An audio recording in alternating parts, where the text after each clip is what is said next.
para essa atividade 2 do estágio, seria a programação da alimentação de uma escola por 200 dias letivos, onde foi programado uma listagem de quais alimentos seriam utilizados e a quantidade que seria provavelmente gasta para alimentar essas crianças durante esses 200 dias.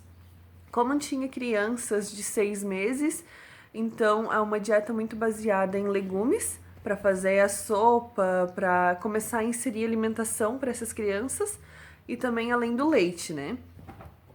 A dificuldade que eu encontrei foi saber a quantidade que seria utilizada, principalmente, porque a questão de quais alimentos utilizar fica mais fácil, que são alimentos básicos. Inicialmente, eu montei um cardápio para saber quais seriam os alimentos servidos, quais seriam as refeições servidas para as crianças. Isso foi fácil para mim até, porque como eu estudei muitos anos em escola pública, eu me baseei nos alimentos que eram servidos para gente naquela época. Então, dependendo das escolas, acabavam tendo que ter uma alimentação mais reforçada, porque algumas crianças eram uma das únicas alimentações que teria durante o dia.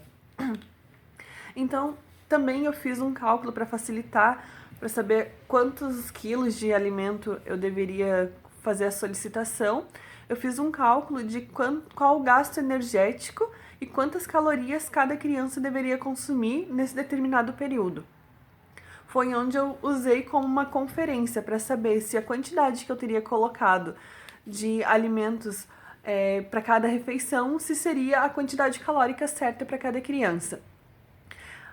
O meu receio é porque como a verba para alimentação ela é um pouco baixa, eu não sei se pelos alimentos que eu coloquei, são alimentos básicos, alimentos da nossa própria região, mas eu não sei se a questão da verba se seria o suficiente. Então, acho que eu talvez teria que rever isso, analisar os valores de mercado, mais ou menos, de todos os alimentos que eu escolhi, mas acredito que é uma lista que pode ser utilizada.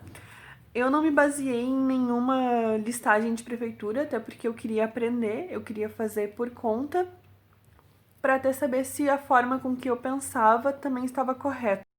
Eu gostei muito de fazer essa parte do estágio, porque querendo ou não, ele te desafia bastante. Como é um grupo de várias faixas etárias, que tem que ter alimentações diferenciadas, como, por exemplo, a criança de 6 meses não pode consumir as mesmas coisas que uma criança de 5 anos vai consumir. Então, te desafia a buscar, a criar alimentos que podem ser utilizados em ambas as idades. E também é um desafio você fazer todo um planejamento do que vai ser consumido em um longo período. Então, acho que é bem interessante, acho que é uma área bem interessante para o nutricionista.